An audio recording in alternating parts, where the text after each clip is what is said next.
Alors, merci à toutes et à tous d'être là ce soir. Alors, sans plus tarder, nous allons commencer ça. C'est parce que j'ai 46 diapositives. Alors, je vais te demander, Société d'Histoire, d'être discipliné, d'accord? Si on veut se rendre jusqu'au bout avant 10 heures, il va falloir, hein? Euh, c'est ça, vous allez comprendre. Vous allez comprendre. Alors, d'où ça partit, en fait, ma volonté de te vulgariser l'histoire du rang Saint-Claude.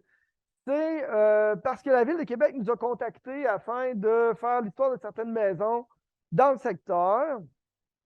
Puis en commençant ça, je suis tombé dans le panneau là, de la passion, de l'intérêt. Puis là, je savais qu'un tel, une telle avait vécu là, vivait là, avait peut-être des affaires. On s'est jasé, on a échangé, nanana. Puis là, vous savez comment c'est, là, ça finit plus. Là, c'est comme un arbre avec plusieurs branches, plusieurs racines, puis tout ça. Bon, on va y aller avec le début. En fait, voici, c'est plaisant. Alors, je vais vous parler des premières concessions. Le rang Saint-Claude, l'actuel boulevard Saint-Claude, que vous connaissez. La concession, en fait, le rang, dans le vocabulaire seigneurial, ça commençait, en fait, pas tout à fait sur Saint-Claude, mais un peu avant, au coin de la rue Cook et Verrette. Alors, quand on arrive là, Cook-Verrette, il y a une première maison là, très ancienne côté nord-ouest qui a été levée il y a quelques années puis mise sur un solage. Eh bien, cette maison-là, c'est la première maison qu'on trouve dans la concession Saint-Claude. D'accord? Alors, moi, c'est à partir de là que je m'intéresse au territoire vers l'ouest, puis jusqu'au bout de Saint-Claude. Puis là, je vais essayer de nommer le bout de Saint-Claude en étant le plus précis possible. C'est là où le rang Saint-Claude arrivait aux 40 arpents ou à peu près. Pas oui, c'est ça, aux 40 arpents ou à peu près. Le 40 arpents, hein, formé de Sainte-Geneviève, puis 11, la route d'aéroport vers le nord. Alors, c'est à peu près là que ça arrêtait la concession Saint-Claude. Nord-sud, hein, de chaque côté du boulevard ou du rang ou de la route. Bon, là, il y a confusion à savoir comment s'appelle le nord, comment s'appelle le sud. Mais essentiellement, ce que je pense que je peux dire, c'est encore un peu dans l'hypothèse, c'est que au sud du chemin, ça s'appelait la longue queue. Hein, vous avez sûrement déjà entendu ça, certains d'entre vous ici présents ce soir. Demandez-moi pas d'essayer d'expliquer ça, là, s'il vous plaît. Mets-moi pas mal à l'aise, ça, c'était l'histoire. Alors, la longue queue. Et le nord va s'appeler la concession Saint-Claude. Mais qu'on voit parfois dans des documents appelés la concession du pays Saint-Claude. On voit ça parfois, ou des fois, du puits Saint-Claude. Un puits comme dans puits, puiser, hein, un puits d'eau. Ouais, hein? Alors, c'est pas clair parce qu'à un certain moment donné, on se rend compte que les gens sont propriétaires du nord du chemin et du sud du chemin. Alors, c'est deux lots différents, mais avec le même propriétaire. C'est bien confus, hein? Ça a l'air simple, mais on va essayer de démêler un peu ça ce soir. D'accord? Alors, ici, on a un des premiers actes de concession de terre dans la concession seigneuriale du secteur Saint-Claude. Ça date du 10 avril 1714, mais ce n'est pas le début officiel des concessions des terres dans ce secteur-là. Parce que vous allez voir que les Jésuites font des affaires bizarres des fois. Les Jésuites sont les propriétaires de cette seigneurie-là. C'est la seigneurie Saint-Gabriel. Les seigneurs, c'est les Jésuites et ce sont eux qui concèdent des terres. Et lorsqu'ils concèdent des terres, ils concèdent parfois des terres verbalement. Puis à un moment donné, après quelques années, ils disent ben, on a besoin du titre officiel parce qu'on veut vendre, parce qu'on veut donner à nos enfants ou je ne sais pas quoi. Puis là, je vais me faire concéder par papier. Alors ici, on a une concession de 1714. Mon frère, tantôt, il a dit ouais, qui c'est qui est capable de lire ça? Je dis ben, moi. Alors, par devant le notaire des seigneuries de Beauport, de Saint-Gabriel, de Notre-Dame-des-Anges, etc., etc. Essentiellement, je ne te dirai pas ça au complet, mais ça dit quoi? Ça dit qu'on concède une terre en 1714, mais qui était déjà occupée depuis un certain temps, des fois on dit 7, 8 ans, 8, 9 ans, environ, par un tel, blablabla. Hein, tout aussi précis que ça. Alors, 1714, là, on se dit, ça devrait être le premier moment où il y a des gens qui ont commencé à habiter sur ce chemin-là, qui est un peu la continuité de la rue Racine, si on veut, qui est un peu la continuité du peuplement en plure d'oignons autour de la chute. Hein? Voilà, on écarte, on peuple de plus en plus autour en faisant des sacs de plus en plus grands. Donc, on suit le tracé de Racine. On se dit, on n'est pas niaiseux, on va rester en haut de la côte, ou à peu près. Hein? Puis, on va suivre la côte, la pente, puis on va concéder jusqu'au bout. Puis le bout, ben, ça va devenir les 40 arpents. Ça ne l'est pas encore. Ça va devenir seulement en 1742. Mais là, on a un problème. Parce qu'on a une carte ici du gouvernement de Québec qui a été faite par Gédéon de Catalogne, qui date de 1709. Et pour te situer, j'ai entouré en rouge de nord-sud ce qui serait les terres où on retrouve la concession de Saint-Claude. Donc, en rouge au sud, tu as Jean Langevin, Jean Barbeau, Jean Lepage, Siméon Morin. Bon, je ne sais pas si tu te souviens, Morin, si ça devrait te dire quelque chose. Ceux qui viennent ici depuis quelques années déjà, Apolline Morin. Tu sais, celle qui a reçu un coup de fourche, là? Ah, tu t'en souviens? Apolline Morin qui a reçu un coup de fourche de Nicolas Ledoux du Latreille, la femme de François Chartrand. Eh bien, c'est son père, Siméon Morin. Hein? Tout est dans tout, comme disait Raoul Duguay. On continue. Jean Dumont, personne, Langevin, puis Falardeau. Falardeau! Le dernier au bout. Falardeau, haut. Hein? E-A-U, c'est correct. C'est là que ça part, les Falardeaux. La dernière terre au bout complètement, sur le bord des 40 arpents. C'est là que les Falardeaux ont commencé. Après ça, les Falardeaux vont tous se marier avec plein d'autres mondes. Les Falardeaux vont essaimer dans le rang Saint-Claude et dans la longue queue, puis essayer de trouver quel Falardeau qui va. C'est un vrai casse-tête, ça n'a pas de bon sens. Mais ça part de là. Les Falardeaux, ils n'ont pas bien sorti au départ, là. Ils sont restés dans longue queue, là. Rappelle-toi de ça. Hein? C'est ça. Puis au nord, on a Barbeau, Malouin, La Bouteille, puis ben, on arrêtait là. D'accord? La Bouteille, Mirabeau. Bon, Miro, pardon. Alors, Mirabeau, c'est pas le même, c'est un pont, c'est pas le même gars. Alors, ça, c'était la réalité en 1709. Mais tantôt, je viens de te dire qu'en 14, on concédait. Alors, donc, tu comprends, là, on concède verbalement. Quand Gédéon de Catalogne passe sur le terrain, il prend les noms de tout le monde, il met des terres à peu près, avec des largeurs, des longueurs à peu près. Il inscrit les noms, une superbe source pour l'histoire. Puis, ben voilà, on a cette source-là. Juste pour te dire ici, là, ici, c'est la rue Racine. Ça, c'est la rivière Saint-Charles, le long trait noir. Puis on a ici la chapelle qui se trouve à Wendake, la chapelle Notre-Dame-de-Lorette. Ici. Ici, on a Saint-Jacques. D'ailleurs, on a N. Latreille ici. Nicolas Ledoux du Latreille. Hein? Paquette, la maison qui a été démolie en 2019. Alors, on a la concession ici en face, Pincourt. Lormière, le sud de Saint-Antoine, la rue Racine, le nord de Saint-Antoine. Puis on a ici, là, cette ligne-là, c'est la limite de la seigneurie Saint-Gabriel avec la seigneurie Saint-Ignace, donc qui appartenait aux mères hospitalières de l'Hôtel-Dieu de Québec. Ça va? On se situe, monsieur, derrière, oui? Paquette Pasquier, c'est le même gars. C'est deux manières différentes d'écrire son nom. C'est dans les ancêtres de bien du monde ici, je pense, ce soir. On va dire ça comme ça. Alors donc, deuxième trace du rang Saint-Claude en 1709. On avance dans le temps. On a ici 1754, donc quelques années avant la conquête. On a un plan qui va être fait par Ignace Plamondon, qui est un arpenteur et qui va tracer le territoire. Bon, j'ai souligné dans différentes couleurs certains éléments. D'abord, ici, tu as le beau carré des 40 arpents. C'est bien défini, c'est clair. Tu as le rang Sainte-Geneviève au sud, tu as à peu près la ligne de Pionce qui passe ici, la montagne puis la route de l'aéroport. D'accord? C'est écrit Terre des Hurons, 1742, que ça va leur être concédé. D'accord? On a ici l'indication de la côte Sainte-Geneviève. Côte Sainte-Geneviève, c'est 1738 que c'est concédé à peu près. Au nord de terres qui relevaient de la paroisse de l'ancienne Lorette.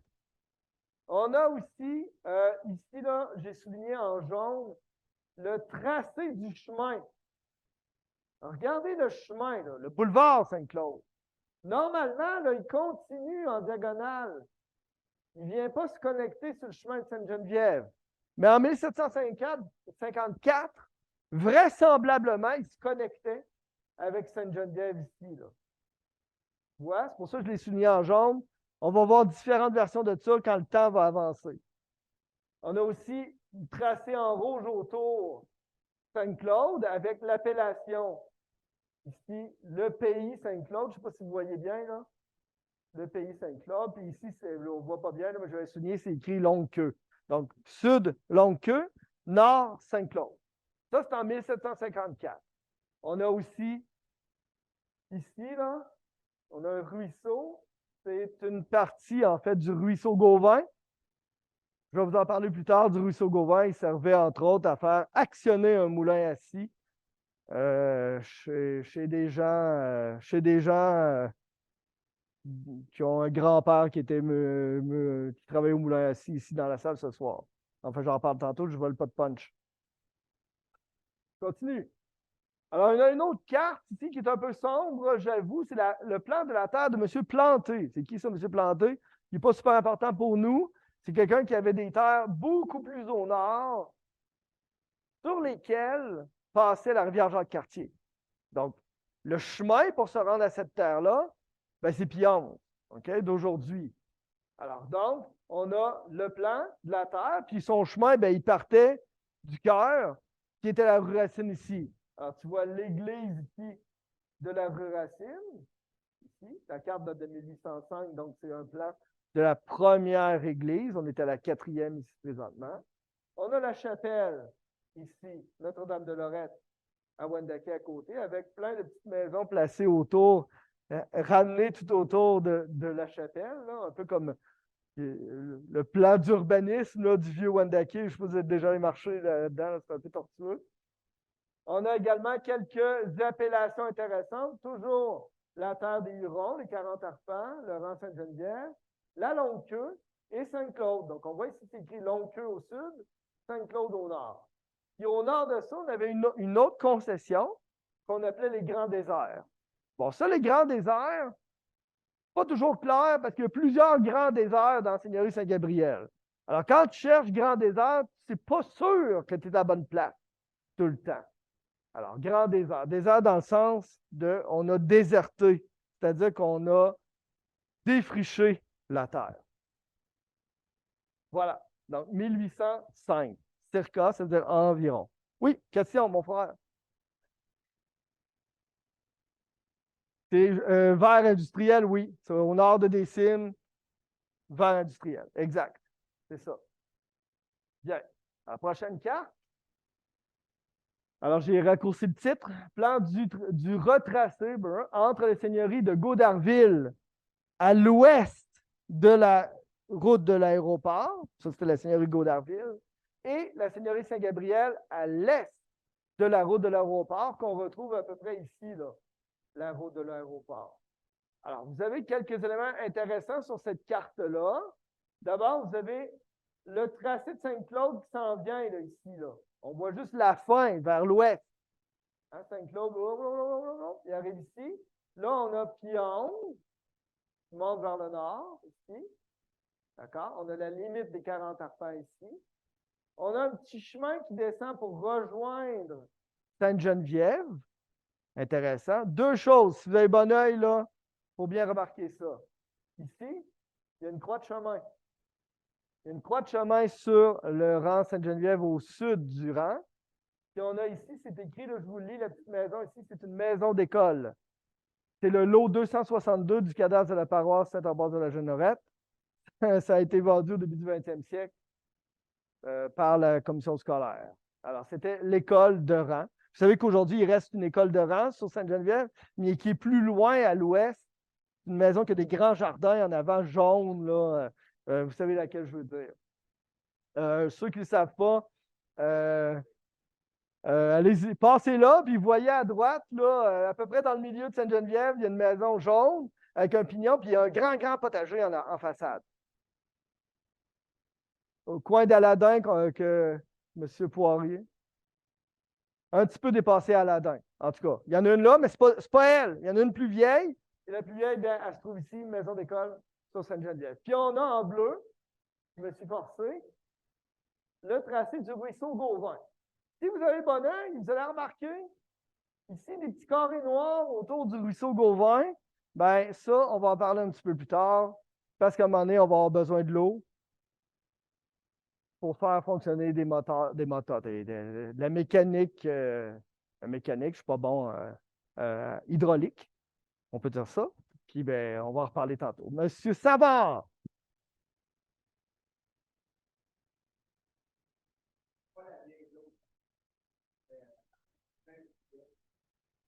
Ah oui. Ben, nous, on a quelques photos de cette école-là fournies par Odina Boutette. Ouais, il y en a qui l'ont peut-être connu ici, là. C'est votre cousin. Alors, donc, Odina Boutette, on a plusieurs photos de lui, mais entre autres, deux, je pense, de la vieille école de Rang. C'est ça. On vous les montrera une autre fois. Je n'ai pas pensé de vous les montrer ce soir. Donc, 1862. Et là, en 1869, le 16 octobre, on a ici un plan qui est tiré, en fait, d'un énorme plan linéaire du chemin, et là, je me retiens pour ne pas dire de fer, là, du chemin Alice de bois. Donc, ce n'était pas un chemin avec des rails en fer, mais un chemin avec des rails en bois. Il s'appelait le Québec and Gosford Railroad. Alors, lui, là, il a commencé ses activités en 1870. Puis, il y a un grand tracé de ce chemin de fer-là qui passait complètement à l'ouest des concessions de terre de Saint-Claude. Alors, on a ici, là, je vais vous montrer certains éléments. On a le chemin ici, là, qui onge à peu près montait vers le nord. On a ici la route Amiral qui traversait en diagonale les 40 arpents. On a ici Saint-Claude qui continuait dans les 40 arpents en prenant le nom d'Amiral aujourd'hui, si on veut. Il n'y avait pas l'autoroute, non? Hein? Non, okay. Il y avait le ruisseau Gauvin ici, coulait. Puis là, on a ici en jaune au milieu le tracé du chemin Alice de bois. D'accord? Bon, je vous le dis tout de suite, ça ne sera pas un succès. D'accord? Parce qu'à un moment donné, monter à pente, là, tu sais, avec des rails en bois, là, tu sais, là, c'était glissant. Là. Il y avait des nouvelles, j'ai trouvé des nouvelles, je ne les ai pas toutes mises, là, mais où on devait mettre du sable, ces rails, pour que les roues adhèrent pour l'aider à monter. Fait que ça n'a pas été un grand succès, mais ça existait pareil. Ça va être le moteur d'une vie autour de la jonction entre le train et Saint-Claude. Il va y avoir une vie forte, quasiment industrielle, voire touristique, qui va se construire autour de ce passage-là. Quelques éléments à ajouter. Ben, outre les dimensions et tout ça, c'est moyennement important. Là. On a ici l'indication que ça passe dans les 40 arpents, le chemin. On a ici, vous ne voyez pas bien, c'est parce que la carte, j'ai été obligé de la tourner. C'est écrit l'Heureux Mill. Le moulin est l'Heureux. Le moulin assis va appartenir éventuellement à une famille Savard, là. Je vous en parle tantôt. Mais avant les Savard, c'est la famille L'Heureux qui possédait ce moulin assis-là. Donc, on l'indique ici. Et regardez, là, le petit carré rose, là, il est collé sur le ruisseau Gauvin. Je vais tellement vous dire qu'il est collé sur le ruisseau Gauvin que le ruisseau passe quasiment dans la maison. En tout cas, on verra tantôt. Donc, il y a ça. Puis, il y a ici aussi, là, sur le long du chemin, un autre truc que je veux t'indiquer qui est super important. Forge sur le chemin. Évidemment, train, forge. Même si des rails de bois, là, ça va? On se comprend. scierie. On a une scierie à côté. On coupe du bois, puis on travaille le métal à côté d'un train. Ça va? Vous me voyez venir. Après ça, il y a une autre affaire, une autre place que je veux que tu remarques ici. Là. Joe Drolet. Lui, il est au sud du chemin, en face de la forge. Je t'en dis pas plus. Retiens son nom. Je ne peux pas répondre tout de suite.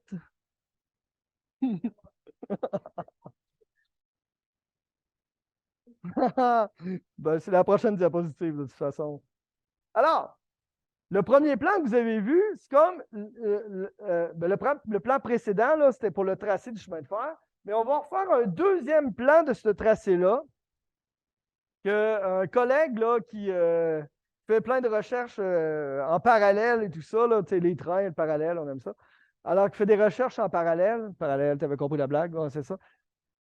Merci. François Daigle, alors qu'il n'est pas ici parce qu'il vit à Gatineau. Alors, il est allé aux Archives nationales à Québec la dernière fois qu'il est venu ici. Puis, on faisait parfois référence à une deuxième série de plans. Alors, on est allé voir cette deuxième série de plans-là, puis là, il les a pris en photo. Puis non seulement il y a le tracé du chemin de fer, de Saint-Claude, d'Amiral, de Pionce, de Sainte-Geneviève, de l'école, blablabla, mais il y a aussi, à côté des bâtiments, des numéros avec une référence. Ah, ça nous intéresse. D'accord? Alors, premièrement, M. Hulbert ici et M. Ross et Tachereau étaient des investisseurs dans la compagnie du chemin de fer, du chemin de Alice de Bois. D'accord?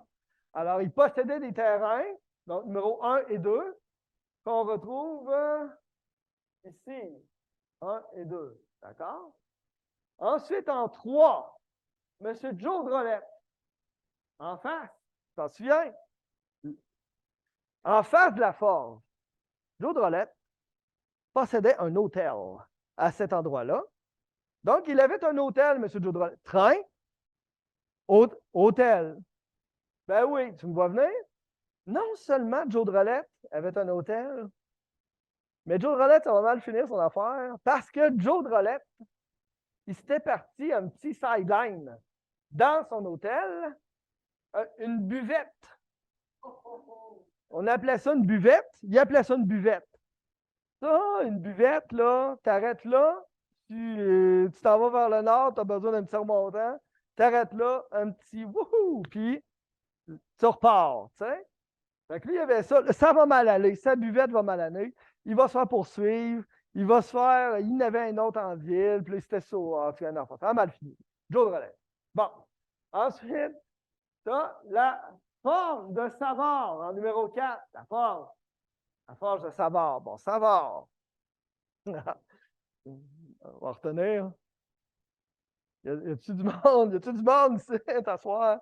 Oui, il y a du monde ici ce soir présent qui sont les descendants de ce dit Savard de la forge. Je ne les ferai pas bouger tout de suite, mais je sais qu'il y en a. Donc, la forge de Savard. On retient ça une minute, OK? Premièrement. Après ça, à côté de la forge de Savard, tu as la maison en numéro 5 de Savard, là, la maison. Après ça, tu as la grange de Savard en numéro 6.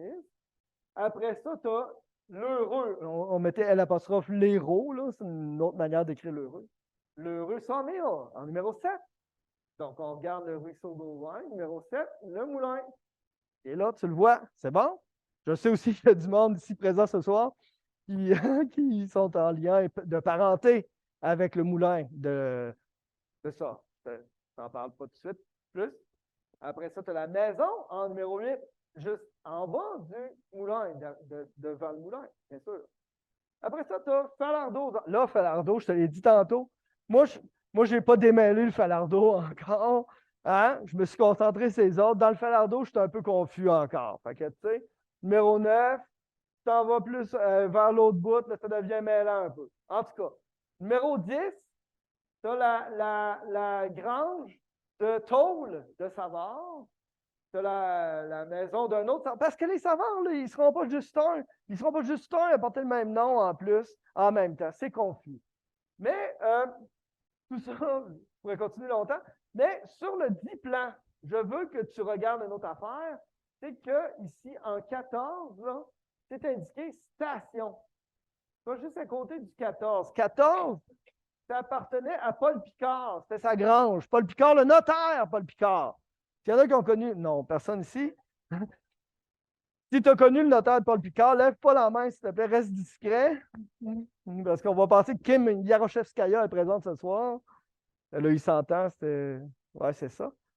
Alors, ouais, c'est ça. Le notaire Paul Picard était un notaire Huron qui avait des terrains, comme tu le vois, à côté de la station. Donc, du terrain réservé pour la gare de train. Et tu vois aussi en 15 un truc intéressant que je n'ai pas réussi parfaitement à. Peut-être que Bernard est meilleur que moi sur celle-là. Bernard Poirier, ici présent également, qui fait partie de la recherche parallèle de tout ça. Le moulin à Cardé, qui se trouve au numéro 15, juste ici, tout près également du ruisseau d'Auvin, mais au sud du terrain. Je ne sais pas si Bernard. Non, non, c'est ça. Bon, éventuellement. Alors donc, ce plan est exceptionnel parce qu'on y retrouve une légende avec une description de c'était quoi qu'on retrouvait comme bâtiment autour de la jonction entre Saint-Claude et le chemin à l'Île de Bois. D'accord? Super intéressant. En plus de ça, il y a un ruisseau qui passe là. On peut actionner des machines avec ça. Moulin à scie, moulin à carder, etc. C'est super, vraiment, c'est génial. Tu vois aussi, là, il y a eu des corrections de route. Hein? Il y a eu des ajustements de l'endroit où passer la route qui ont dû être faits dans ces plans-là. Bon, on ne rentrera pas en détail là-dedans. On va continuer. J'ai dit que j'avais 46 diapositives, je suis rendu à 9. Alors ici, on a dans le journal L'événement du 23 octobre 1869, le chemin à lisse de Québec à Gosford. Alors, on dit avis par le président donné que les plans et livres de renvoi de la section numéro 1 étant partis sur la terre de Baptiste Gros-Louis dans la paroisse de Saint-Ambroise-de-Genorette jusqu'au terrain des Dames religieuses de l'Hôtel-Dieu dans la paroisse Saint-Sauveur. Donc ça, c'était le tracé de la terre de Baptiste Gros-Louis jusqu'au terrain dans Saint-Sauveur. En gros, c'est ça qu'on dit dans cet avis-là. Donc, on avait des pubs, on avait des informations dans les journaux anciens autour du chemin à Alice. Ça va? Super, on continue. Vous êtes bon, vous êtes bon. Si vous voulez intervenir, gênez-vous pas. Dans la Minerve, qui est un autre journal, du 23 décembre 1870. Là, on va le lire. Tu as vu, c'était quoi mon mot-clé que je cherchais? Quand j'ai cherché queue, comme dans longue queue, tu comprends? Alors, le tout est fait solidement et les aiguilles fonctionnent facilement. Mais les listes qui seront ainsi déplacées pour les changements de voie seront exposées à être détériorées en bien peu de temps par la friction des roues des locomotives et des chars le long de ces listes. Toutefois, il est si facile de les renouveler. On a un moulin ici, je te rappelle. De les renouveler. Oui, c'est ça. Ainsi que celle des courbes, que leur détérioration sera de peu d'importance. Il n'y a encore ni clôture ni barrière pour empêcher les animaux de venir sur le chemin.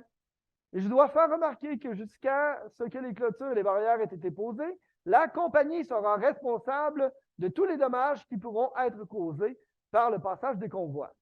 Les gares et les plateformes des stations ne sont pas encore construites. Ces stations seront au nombre de 4. Et c'est là que ça nous intéresse. La première station, située à la longue queue. Oui, c'est bon, tu te situes à 3000 écarts de Québec. La deuxième à Jacques-Cartier, entre parenthèses Sainte-Catherine, à 15 et 2 tiers de mille de Québec. La troisième à 13 écarts de Québec sur le 7e rang de la rivière au Pin. Et le quatrième au terminus du chemin Gosford à 25 000 écarts de Québec. Moi, ce qui m'intéressait là-dedans, c'est la gare à la longue queue. D'accord? Bon, là, je ne te l'ai pas trouvé, parce que je l'ai recherché là, aujourd'hui, mais je ne l'ai pas retrouvé. Des fois, tu trouves des affaires, puis tu perds ça dans le néant des découvertes. Quand ils ont construit le chemin à lisse ici à la longue queue, il y a des gens qui ont lancé des pièces de monnaie sous la terre.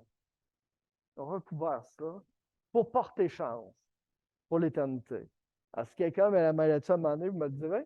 Mais là, il y a l'autoroute. Il y a l'autoroute, pas H212. J'allais t'appeler comme j'appelle mes étudiants. Il y a l'autoroute qui passe là. Ça, c'est des histoires. Fait que je ne sais pas si on peut retrouver ça. Vous avez une question? Oui, oui, allez-y.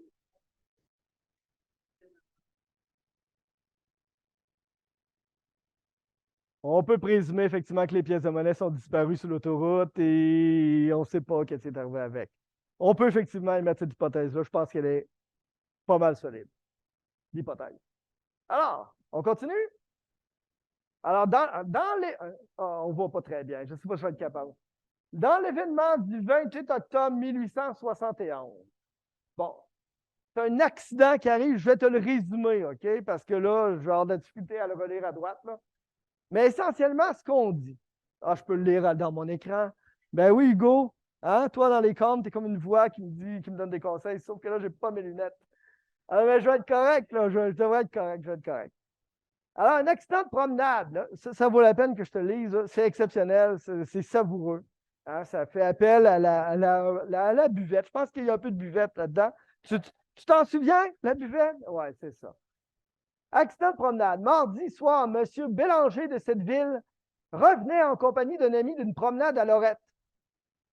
Il était 8 heures environ et la soirée était délicieuse. Il faisait le plus magnifique clair de lune que l'on puisse désirer. Aussi, les deux promeneurs n'avaient-ils mis le cheval qu'au pas et respiraient-ils d'aise l'air frais et embaumé de la campagne? Les dernières émanations parfumées d'un été qui, comme tous nos étés, hein, a duré ce que durent les roses. Ah non, mais c'est poétique, hein, quand même. On continue. On était de part et d'autre plongés dans les rêveries les plus poétiques. On humait la brise. Ah, c'était pénible. On soupirait de la lune et des étoiles, blablabla. On était dans le charme de la situation. Lorsqu'une secousse, c'est là que je vais arriver, une secousse dislocante vint couper le fil des rêveries. Une secousse dislocante. Je ne sais pas si ça t'est déjà arrivé, toi, dans la vie, de subir une secousse dislocante. S'il te plaît, épargne-moi. On se trouvait dans cette partie de la Génorette appelée la longue queue. Quand tu vois mon mot-clé souligné encore une fois. Le cheval venait de se heurter sur une borne qui sert à attacher les chevaux des voyageurs. Cette borne se trouvait devant un hôtel et complètement dans l'ombre projetée par le carré de la maison. Tu as compris? Hein? Tu l'as visualisé dans ta tête? Il n'y avait pas le fanal. Qu'est-ce que tu veux? Si tout se fut borné à cet incident, les promeneurs auraient pu reprendre le cours de leur méditation poétique. Mais malheureusement, le cheval prit épouvante et prenant son élan, accrocha la voiture sur la borne, le véhicule et la bête n'ayant plus rien qui le gênait de mouvement, prit au grand galop le chemin de Gosford dans la direction de Valcartier. Hein, un cheval s'est décroché. Nord, Valcartier. Hein? Alors, ce que ça dit après, là, je te lirai, je ne sais pas arriver de ça, mais ce que ça dit après, essentiellement, c'est que les bonhommes sont repartis en ville avec un autre transporteur. Je ne sais pas, ils ont pris un tramway, un tunnel, je ne sais pas. Puis ils sont revenus le lendemain. Il y a un bonhomme avec le quartier qui a ramassé le cheval, il l'a gardé pour la nuit, puis ils sont revenus le chercher. Mais ce n'est pas l'histoire du cheval qui nous intéresse. Concentre-toi, là, société d'histoire. C'est l'hôtel, c'est ça. C'est la mention de l'hôtel qui nous intéresse. Oui, vas-y. Ça prenait peu pour faire la nouvelle à l'époque. Bien sûr, on le comprend bien. C'est un fait divers, mais hein, la plume était belle, il faut le dire. Bien.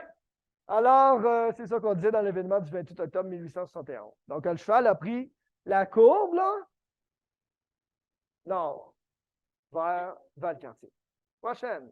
On a ici, là, un billet ou quelque chose de même, là, je ne sais pas trop quoi, là, de la compagnie Québec et Gosford Railway. Alors, M. Hulbert, contracteur, qui possédait des terrains tout près du chemin. Là. Tu t'en souviens? Les premières terres là, avec la légende, c'était M. Hulbert. Donc, 1870. Bon, là, je tombe dans le moulin. OK? On a ici une photo, en fait, de la maison devant le moulin assis de la famille Savard, que j'ai mis en parenthèse le moulin L'Heureux, sur le ruisseau Gauvin. Bon, on a deux sources pour ces photos de deux cousins Savard, dont un est ici présent, ici, Léopold. Où êtes-vous, Léopold? Léopold, bonjour, bonsoir Léopold. C'est la maison de votre grand-père, Albert Savard. Donc, c'est ça. Alors, il y a aussi votre cousin Normand qui nous a fourni quelques photos. Oui, c'est ça. Mais je ne sais pas si celle-là est celle de votre cousin ou la vôtre. Mais en tout cas, c'est la même maison. C'est votre cousin. C'est Normand, c'est pas vous, celle-là. Alors, c'est la photo de la famille Savard, de la maison. Et derrière, juste ici, c'est le moulin. D'accord? Et le ruisseau longe le solage de la maison. D'accord? Clairement. Alors, c'était le moulin assis qui était là depuis au moins les années 1860, qui appartenait préalablement à la famille L'Heureux, retient ce nom-là, et qui va, après ça, appartenir à la famille d'Albert Savard, le grand-père de Léopold, qui est ici présent. Est-ce que vous êtes allé, vous, M. Savard, dans cette maison-là? Dans le moulin aussi? Oui, il s'assied.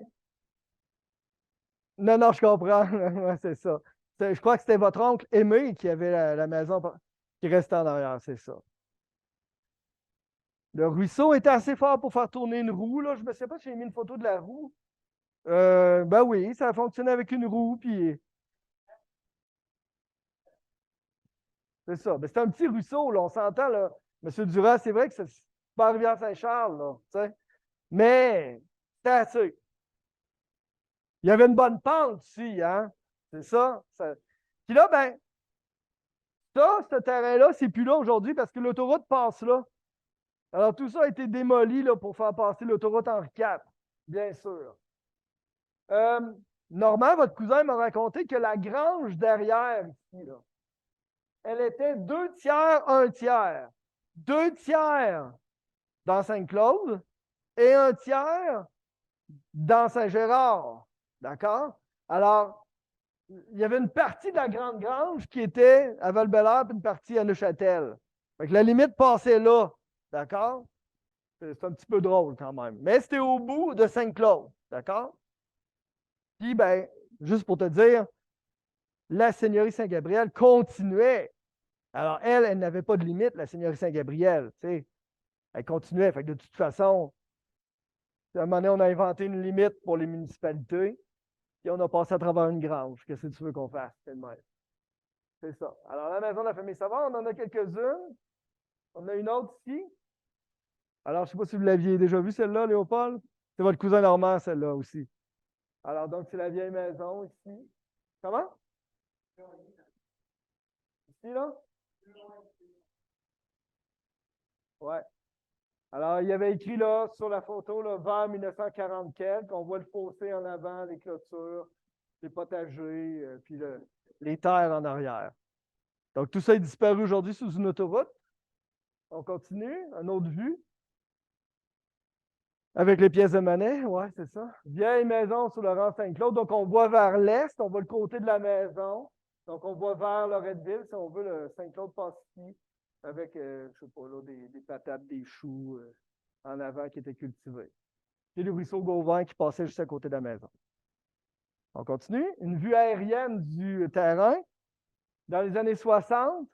Donc, la dite grange ici à l'arrière, là, 2 tiers, 1 tiers. Des maisons qui appartenaient à des membres de la famille. Là, votre cousin Normand m'avait dit c'était qui habitait là. Là, je ne me souviens plus des noms. C'était un des cousins, un oncle Bernard, vous vous en souvenez? Edmond Savard, c'est ça exactement. La famille Proto, ici. Donc, c'est le grand champ de culture, le moulin et la maison, là, la vieille maison. Normand Savard m'a raconté que quand son père a payé pour faire prendre cette photo-là, bien, il savait la date puis l'heure où l'avion allait passer prendre des photos. Puis là, il y avait une règle dans la maison qui disait qu'il était interdit d'aller sur le toit de la chaîne, je ne sais pas trop, parce que le toit était mou un peu. Alors, le père Normand, Aimé Savard, reçoit une photo, puis il dit à ses enfants, dont Normand, il dit: T'es allé sur le toit de la chaîne? Non, non, non, non, non, non. T'as vu sa photo? Il dit: Ben oui, c'est vrai. Il était allé sur le toit de la chaîne quand l'avion a passé, bien sûr. Voilà. Alors, tout ça est disparu aujourd'hui. L'autoroute passe par-dessus ça. Oui, Monsieur André Roy. On va passer cela. Ouais. Non, il y a l'autre ici. C'est dans les années 60. GM 52-53. C'est déjà pas pire. Merci, Monsieur Roy. Prochaine. On a une vue ici de la roue dans le moulin. Donc, qui servait à actionner des mécanismes pour couper le bois. Puis, ben, ça met fin au moulin. Je ne sais pas si vous avez des. Il marchait encore le moulin quand vous y alliez, mais c'est ça va. C'est ça, il coupait encore du bois, puis il vendait ça à gauche, à droite, là, aux gens qui venaient faire couper leurs arbres, tout ça. Là. C'est ça. Puis en quelle année que ça a été démoli? Avez-vous souvenir exact? Hein? Je n'ai pas de souvenir. Dans les années 70, probablement. Probablement. Ouais. Fin 70 à peu près. Vincent Savard. Pour retenir l'eau? Ouais, ben c'est ça. Il y avait un canal. Ouais, c'est ça. Puis vous pouviez.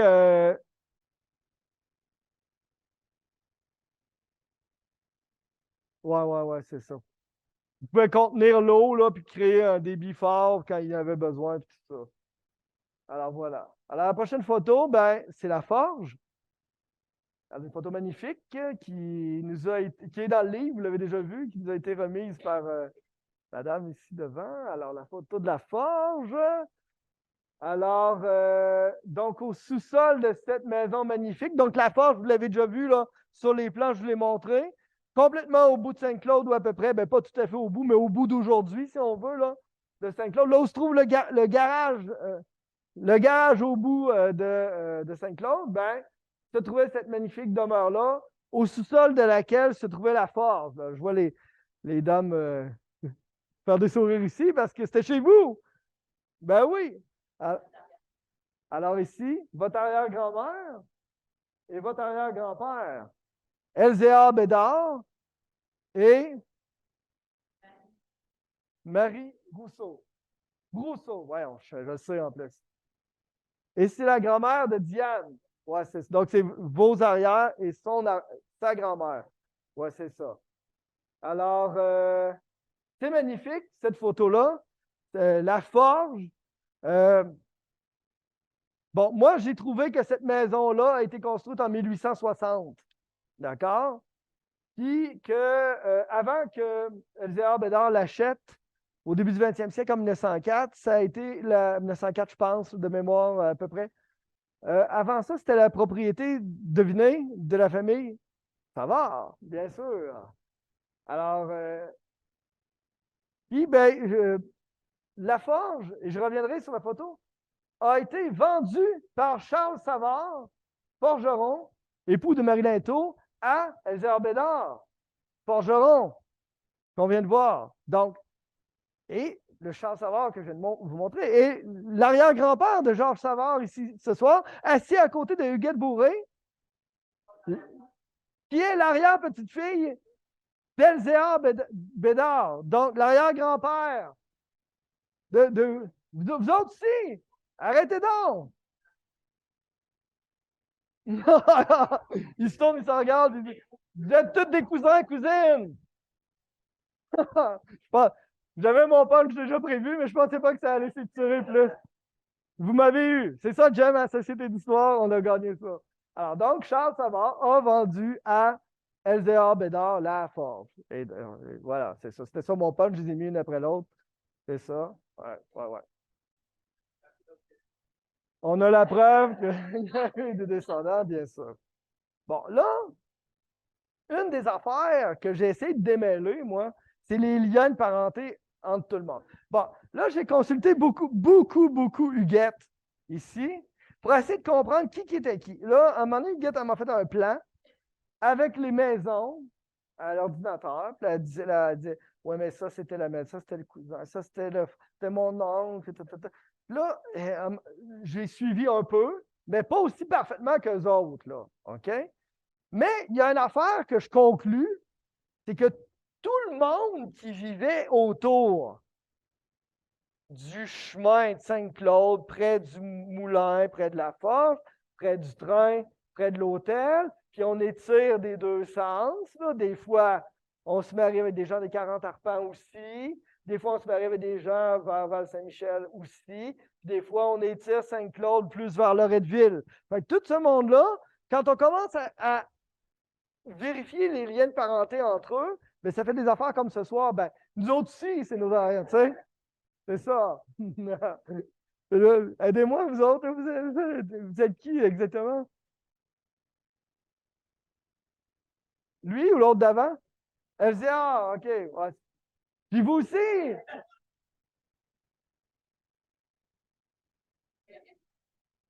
Ah, OK. Votre grand-mère. Ben vous aussi, ouais, c'est ça.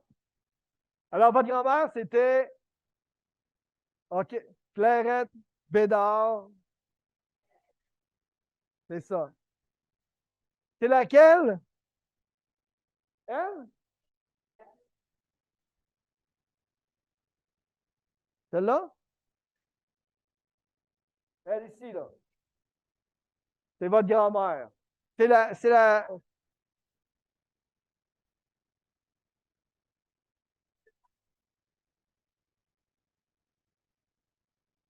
Alors, ça, c'est la Société d'histoire. Content de vivre ça avec vous autres ce soir. Vous allez soit m'aider à me démêler ou me rempirer, OK?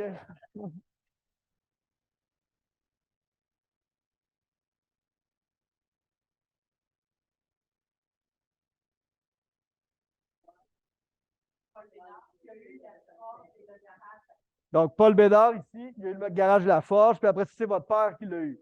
C'est ça. OK. Super. Alors, donc, la Forge.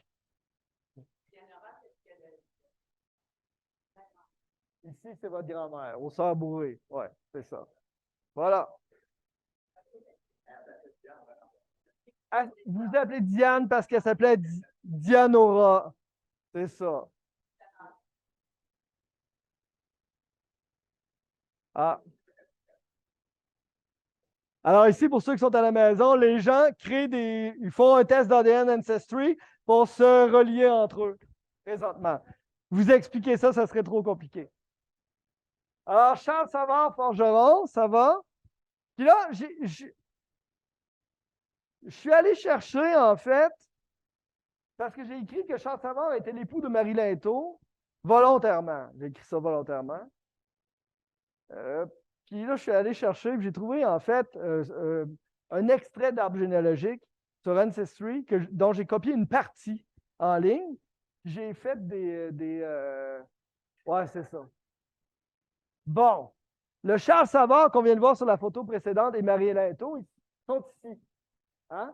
C'est les plus vieux enfants de Louis Linteau et de Charlotte Lheureux. Vous me voyez venir? Lheureux, le moulin assis. OK? Ça, c'est les plus vieux. Là, j'en ai entouré juste quelques-uns. On ne voit pas très bien les noms, là, mais on a ici Charles Linteau, le frère de Marie Linteau, qui lui était marié avec Élisa Ouellette.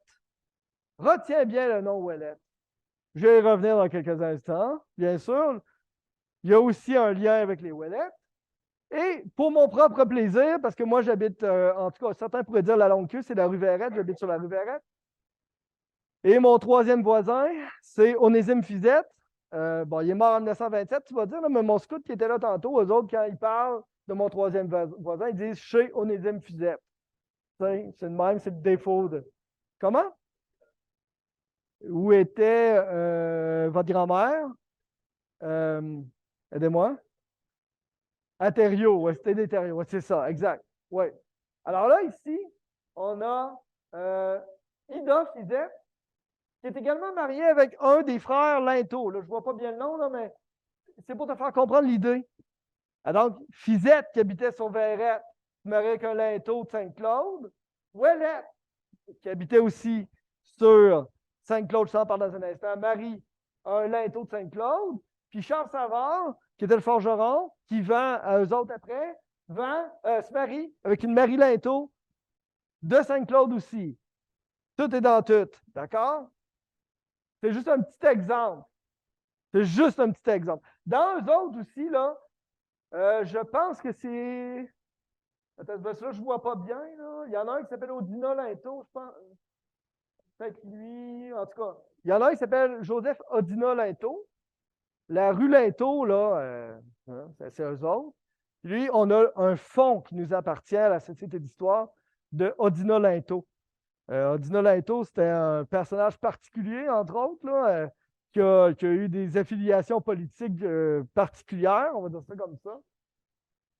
Puis, on pourra s'en reparler, là, mais plein de personnages super importants et intéressants dans cette famille-là. Juste pour te dire comment tout le monde est lié. Retiens bien Ouellette. Ouellette? Ouais, c'est bon. Damas, Ouellette, j'y reviens. Oui, Linteau. Oui, c'est lui. Il y en a dans un bulletin, il y a plusieurs années, peut-être 8-10 ans, Marc Doré, le président fondateur de la Société d'histoire, avait fait un texte sur Odina Linteau de cette génération-là. D'ailleurs, là, dans ces linteaux-là, il y a la grand-mère des Bouchers-Durand, les Boucheries-Durand, Michel puis Jacques. Là. Je pense que leur grand-mère, c'était une linteau, elle était mariée avec Georges-Oscar Durand, si je me souviens bien. Donc, tu sais, tout est dans tout, hein? Bien sûr. Alors, on a une photo également ici de la forge en 1947. Cette photo a été prise par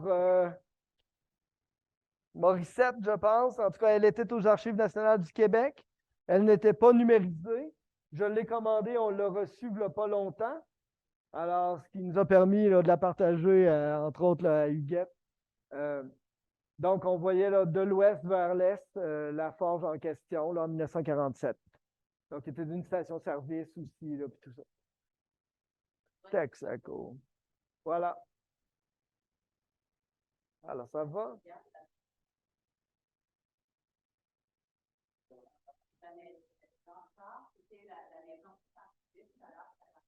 Oui.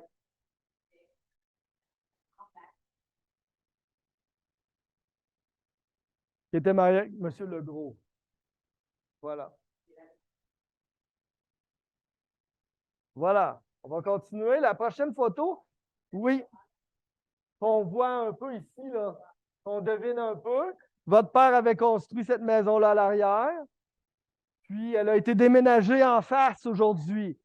Donc, la maison, là, quand. Je ne sais pas en quelle année qu'elle a été déménagée. Ah oui, aussi récemment que ça. Ils l'ont transporté en face. Oui, c'est ça. Voilà. Donc, il y a plusieurs maisons dans ce coin-là, d'ailleurs, qui ont été déménagées lorsqu'on a fait l'autoroute, entre autres, ou en conséquence de l'autoroute. Là. Voilà. Alors là, je vais vous montrer la photo de la plus vieille maison qui existe encore aujourd'hui sur Sainte-Claude. Alors, la maison Ouellette. Bon, la Ville de Québec l'appelle la maison Ouellette. Mais moi, je me suis permis d'ajouter la maison Ouellette-Albeuf-Diboutette. Cette maison-là était d'abord la propriété de Pierre Damas Ouellette, d'accord? Qui est le père d'Élisa Ouellette, qui était mariée avec un linteau tantôt, là, je te l'ai dit, hein, c'est ça? Et oui, aussi, là, il y avait une de ces Ouellettes-là qui s'appelait Nathalie, qui était mariée avec un des savards de la vieille maison. Et Marie, deux sœurs. Oui, c'est ça. Puis, ben, Pierre Damas, il va aussi avoir un fils qui s'appelle juste Damas Ouellette. Je t'en parle dans un instant. Donc, cette maison-là est probablement la plus vieille maison du secteur. Pierre Damas Ouellette était marié avec Albeuf Diboutette, une dame Albeuf Diboutette. Alors, d'où le nom qu'on devrait ajouter. C'est probablement une maison du 18e siècle. Par son architecture, on le voit très bien. Ça, c'est un véhicule de quelle année, M. Roy? Un Pontiac 68. qui est un spécialiste de l'identification des voitures. Je crois que cette photo-là a été prise lors de l'inventaire patrimonial du Québec en 1969. Donc, ça cadrerait avec 68. Donc, on voit la toiture avec 4 pentes et on voit aussi que la toiture est en bardeau de cèdre, pardon. On voit 2 petites lucarnes d'Orient avec une cheminée au centre et la maison est toute en planche en avant. Les fenêtres ont probablement été changées parce que des fenêtres à 6 carreaux comme ça, c'est vers 1840 que ça arrive.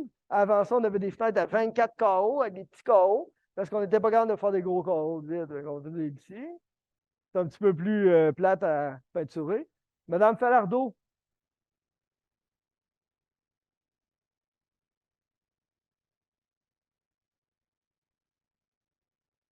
C'est ça.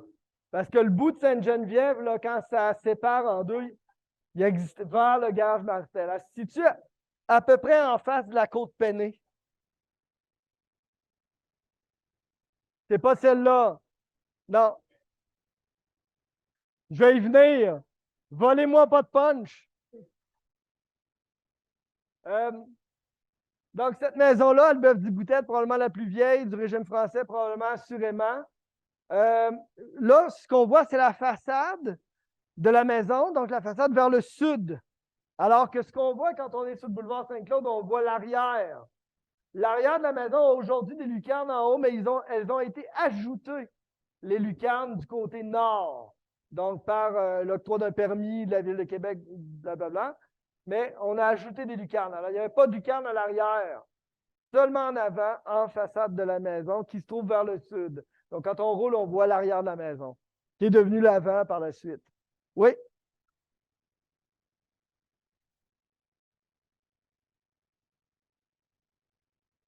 sud, c'est ça. Exact. Alors, on a une. Oui, M. Turcotte,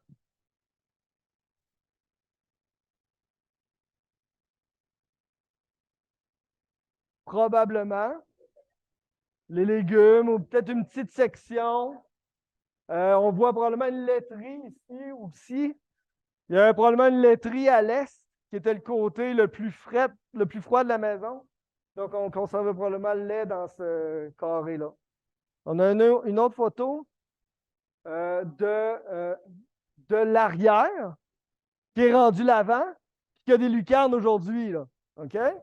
Alors, on voit qu'on avait réparé peut-être en mettant de la tôle, mais on avait laissé le haut en bardeau de cèdre.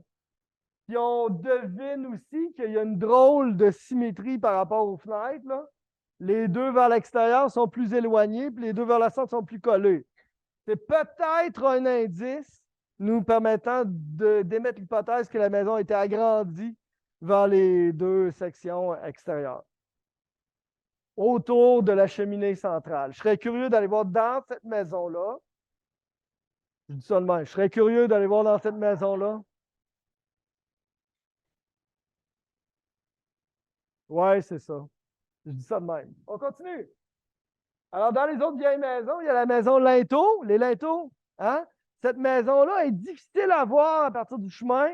On est comme dans la courbe qui mène à l'école, en face ou à peu près des silencieux. Là.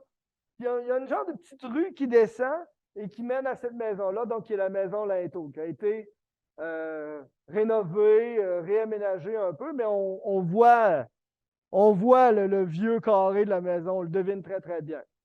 Donc, prise par Google Images. Là. Alors, si jamais il y a des gens qui ont des photos anciennes. Présentement encore? Ah oui! Ben, vous direz que j'aurais le goût d'y parler.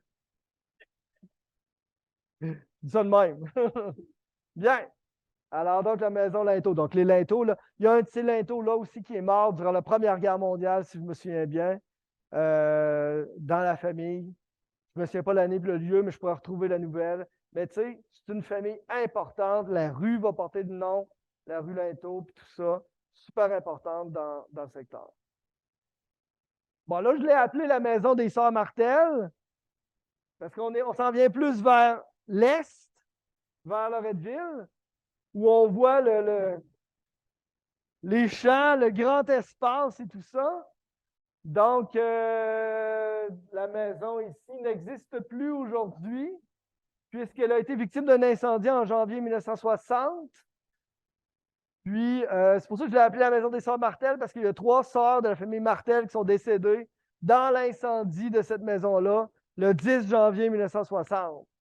Alors, tantôt, quand vous disiez notre grand-mère, ben, c'est vos 3 tantes, ouais, c'est ça. Alors, qui sont décédées tout en même temps, la même nuit. Donc, c'est ça, il y a des photos sur la page Facebook de M. Martel que j'ai prises pour vous montrer un peu tristement le désastre une fois que la maison a brûlé. C'est terrible. Puis, bien évidemment, cet événement-là, c'est une tragédie locale, là, clairement. Puis, ça a fait la une des journaux partout au Québec. J'ai sorti une de journal, mais il y en a plein. Pendant quelques jours, là, c'était ça là, continuellement dans les journaux, partout au Québec. Même en Ontario, le droit à Ottawa, entre autres, là, montrait ce drame-là. Puis ben, je vous en ai mis une dans l'événement. 3 jeunes filles périssent dans un incendie à Saint-Ambroise-de-Loretteville. Oui, ben voilà. Ici? Ah, c'est ça. Alors, je ne sais pas si je dois dire que je suis content de vous montrer une photo d'elle ou non, là. Euh, non, non, c'est ça.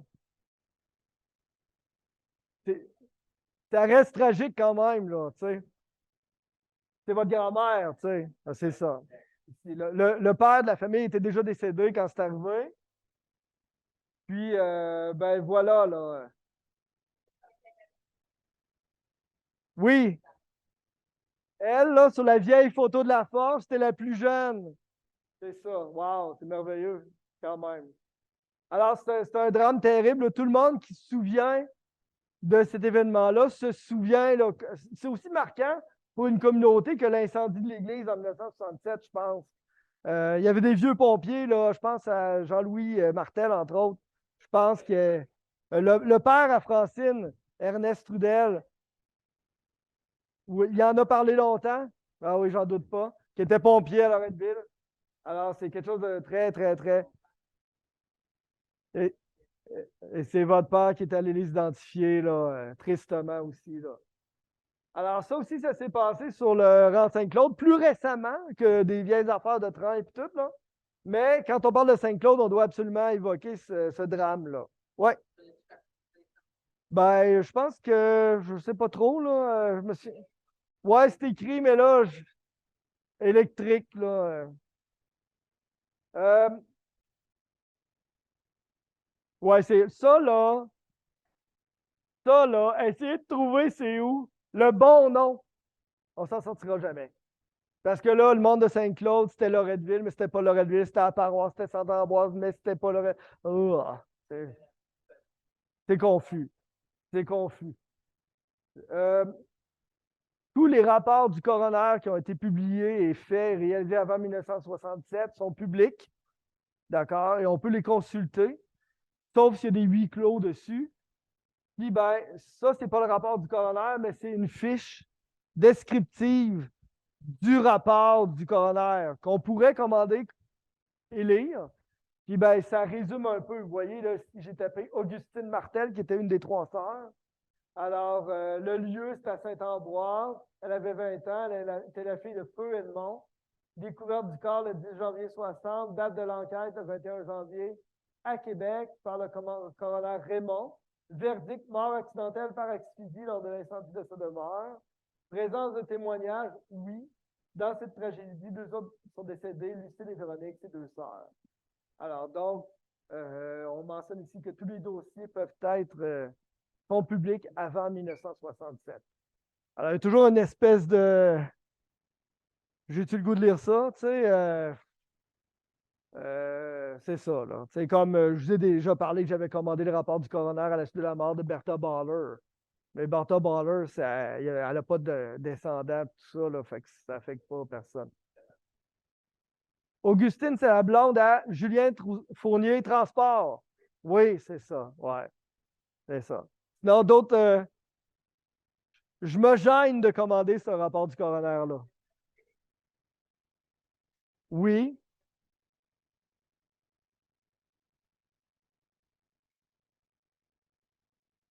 qui venait aider. Ouais, ouais. Mais c'est triste. C'est ça. C'est dramatique. Sinon, bon, là, je vais vous faire un aveu. J'ai essayé une affaire pour ce soir, ça n'a pas marché. Mais je, je, je garde espoir. C'est que j'ai essayé d'entrer en contact avec Dorothée Berryman. J'aurais aimé ça, en fait, qu'elle soit ici ce soir, connectée avec nous sur Zoom et qu'elle puisse parler de sa maison. Bon, je n'ai pas eu de réponse de sa boîte de production, là. Je les ai contactés, puis ben, je savais pas. Non, ah, ouais, en tout cas, la prochaine fois. En tout cas, j'ai essayé. Mais on a quelques photos où on aperçoit la maison des Berryman, qui était avant la maison de Falardeau. Combien de fois arrière? Arrière-grand-père de Denis Paul, qui s'appelait Antoine Falardeau. Donc, Antoine Falardeau, marié avec Nathalie Rochette, les Rochettes, ou du Faubourg, dans la courbe de la rue des Ursulines, là. Alors, donc, il y avait des magasins Rochette avant qu'ils rouvrent la rue des Ursulines. Joe Rochette, Todor Rochette et tous ceux-là, là, vous les connaissez.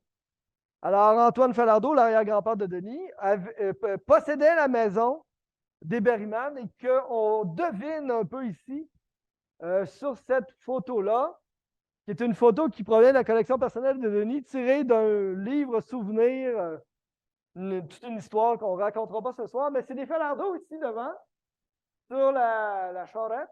Je ne sais pas si c'est cette charrette-là qui avait accroché. Je ne sais pas. Société d'histoire, concentre-toi. Mais ça peut ressembler. Mais on voit la maison ici d'Antoine Falardeau. Donc, il se trouve là où se trouve le dentiste aujourd'hui, sur le boulevard Saint-Claude. Vous savez, le dentiste, en face du garage. Alors, donc, ici, on devine une fenêtre. On voit la pente, là, puis on voit que c'est tout en broussailles, qu'il y a des épinettes en montant, puis tout ça. J'ai l'impression qu'il ne cultivait pas dans la pente en arrière, mais qu'il devait cultiver en avant.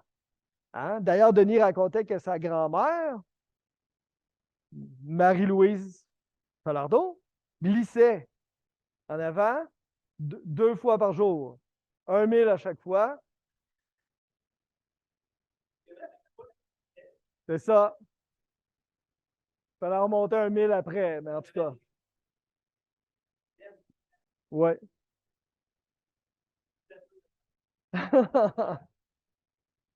Sinon, on la devine un peu. En tout cas, les bâtiments de ferme derrière, ici, là, on devine les bâtiments de ferme de la maison de la famille Berryman. Alors, c'est les photos qui viennent de chez vous. Ouais, voilà. Alors, on n'en a pas beaucoup, là, des parfaites de ces maisons, de ces photos-là, mais on devine un peu. Sinon, je me permets d'utiliser la même bande de photos pour vous montrer la maison de la famille Gastonguay. Alors, qui est une des premières sur Saint-Claude quand on descend la côte, à droite, derrière plein de broussailles avec un muret, une grande maison mansardée avec 3 lucarnes. Alors, Louis-Germain Gastonguay a été le dernier maire de Neuchâtel. D'accord? Il habitait dans cette maison-là, qu'il a achetée en 1950. Ça va?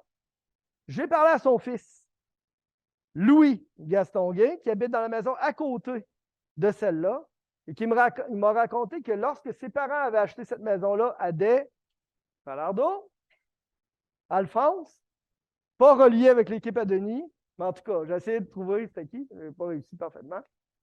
En 1950, ils ont engagé un contracteur local pour venir faire des travaux dans la maison. En l'occurrence, Eusèbe Martel. Vous l'avez connu, Eusèbe? Ah oui, c'est ça, Eusèbe Martel. Il est mort à 100 ans, 102, je pense. Il n'y a pas longtemps, en tout cas.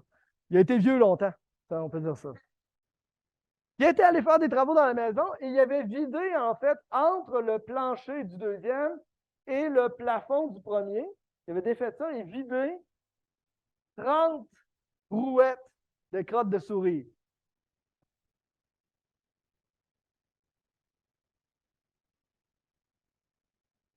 Après ça, tes carottes, ils poussent très, très bien dans ton potager. Alors, il m'a dit ça, il fallait que je te le partage. Alors, bien sûr. Alors, c'est merveilleux.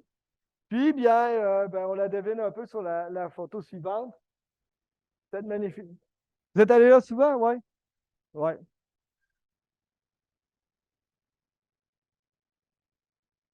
Oui, oui, oui.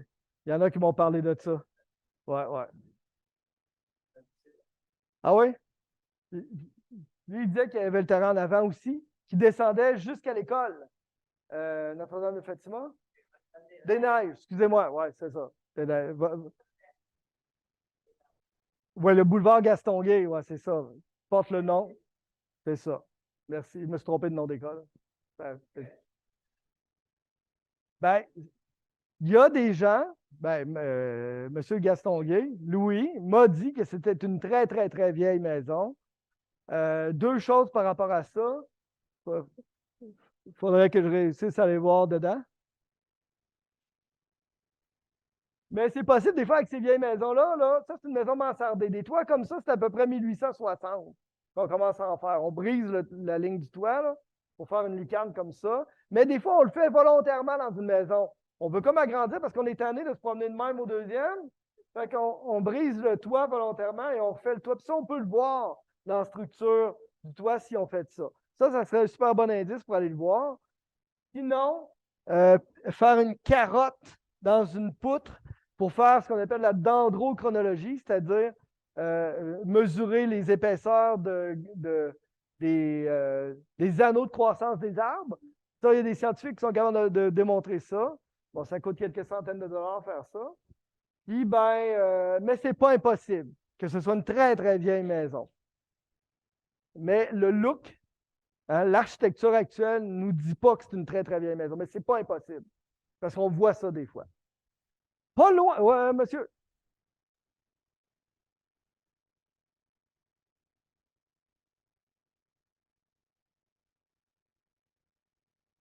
En face de l'école ou là où il y a un trou actuellement, là?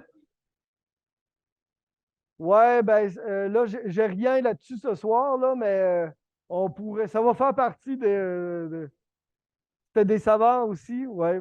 Bon. Mais je ne pourrais pas dire là, présentement.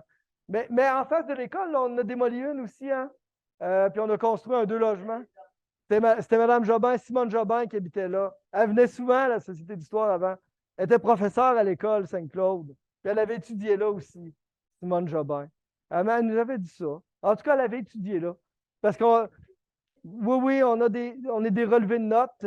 On a des relevés de notes où elle figure dans le Loretin. En tout cas. Et pas loin de cette maison de la famille Gastonguay, un événement dramatique va arriver que je te résume ici, faisant référence à une dame qui s'appelle Louisa Horsington. Ce soir, c'est du jamais vu, jamais entendu. C'est du nouveau. Le 2 octobre 1882, le corps sans vie de Louisa Horsington a été retrouvé dans un fossé sur le rang Saint-Claude. Elle était originaire de Weston-super-Mare, en Angleterre. Elle avait émigré et avait travaillé comme domestique dans la région de Sherbrooke et finalement à Toronto. En 1882, elle avait décidé de retourner en Angleterre. Sa famille avait connu, là, dans l'année précédente, des drames. Son père et un de ses frères étaient décédés dans des accidents, notamment dans un accident de train, parce que son frère travaillait sur le train, là, ou à côté du train, je ne sais pas trop. Alors, elle achète un billet pour prendre un bateau qui s'appelle le Circassian. Cependant, comme elle est malade, elle débarque du bateau à Québec, à Lévis en fait. Elle traverse, elle arrive à Québec et on lui demande de se faire soigner. Et elle pourra, une fois soignée, rembarquer à Rimouski sur le même bateau, quelques jours plus tard en prenant le train. D'accord? Vous me suivez? C'est bon. Elle va errer à Québec pendant quelques jours pour finalement marcher 8000 au nord en montant l'Ornière et tomber morte dans le fossé à peu près, vis-à-vis le 40-50 Verrette, ou bien plus vers la maison des Gastonguay, autour de ça. Donc, tu sais, à peu près dans la courbe, tu sais, la petite rue, là, le petit chemin, tu sais, le petit chemin, mes enfants, quand on allait chercher à la garderie, là, Fleur des Champs, là, On s'en allait chez nous, ça revenait. Il disait, papa, prends le petit chemin. Et là, tu sais, des fois, c'était correct pour faire un petit coup, hein, mais en tout cas. Alors, elle est probablement arrivée par le petit chemin, puis là, elle est morte dans le fossé. Elle sera inhumée le 4 octobre 1882 dans le cimetière de Saint-Ambroise, dans la partie non consacrée. Il y a exactement 141 années, jour pour jour. Je ne sais pas si tu sais, là, mais moi, j'ai organisé ça, hein? Ouais?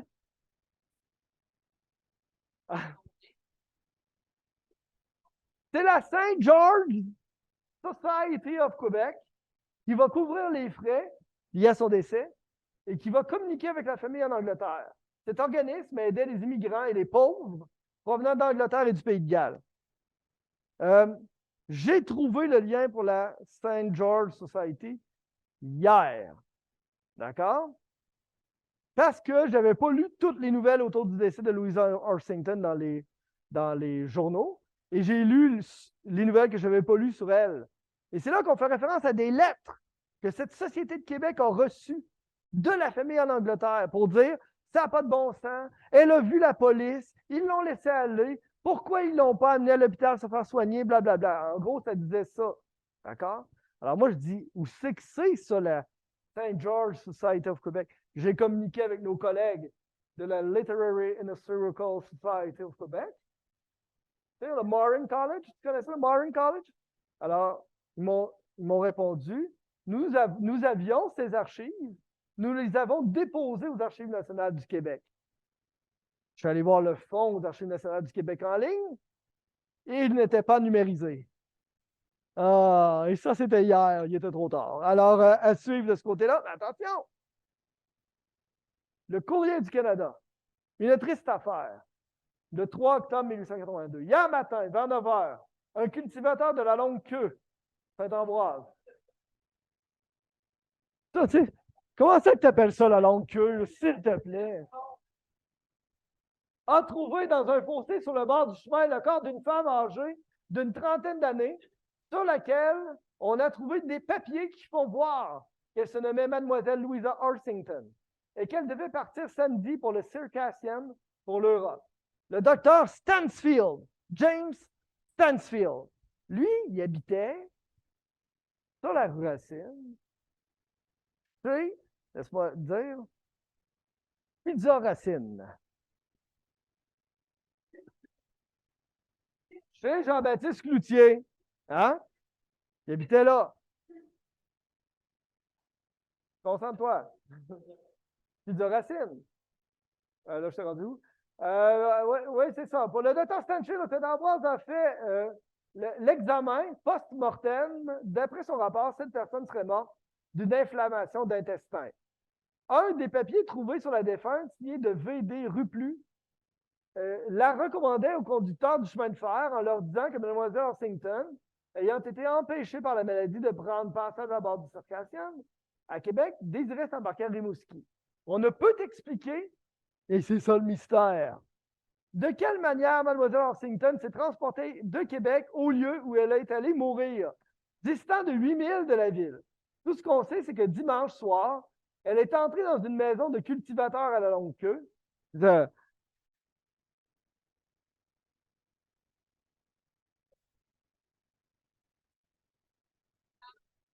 S'il te plaît, hein?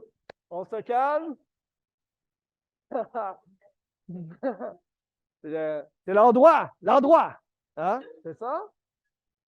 Les cultivateurs, c'est justement chez le père du nommé Savard, encore, qui a trouvé le corps dans le fossé le lendemain matin, mais comme elle ne parlait que l'anglais et qu'elle n'avait pu se faire comprendre, elle était repartie de suite. Une enquête par le coroner aura lieu demain. Donc, essentiellement, ça, cette famille Savard-là, c'est Antoine Savard. Ça se trouve à peu près, je ne suis pas capable de dire parfaitement c'est où, mais à peu près entre chez Gastonguay et la maison des frères Shaw au coin de la rue Cook, là.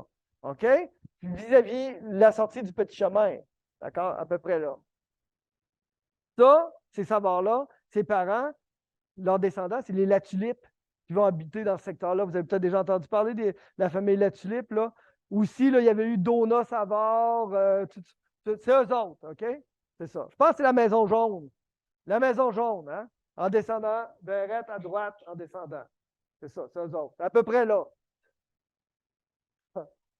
Bon, voilà, c'est ça. Une enquête aura lieu demain. Me suis-tu gêné, ce coup-ci? Non. Alors, ici, on a le résumé du rapport du coroner, où on dit qu'elle est morte d'une inflammation gangréneuse des intestins aggravée par le froid, la faim et la fatigue dans un fossé situé le long du chemin public, la longue queue. Alors, c'est de ça qu'elle est morte. D'accord. Ça va bien? J'ai mis quelques extraits du rapport du coroner qui prend quelques dizaines de pages. Je ne pouvais pas tout te lire ça avec toi ce soir. Oui, bien, pas en 2023. Louis Darvaux, de la paroisse de Saint-Ambroise, cultivateur, étant dûment assermenté sur les saints évangiles, dépose et dit: lundi dernier au matin, vers 8h30, je passais dans le fond de Johnny.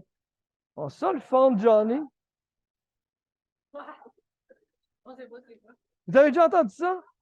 Ah ouais. Vous aussi? Ah ouais.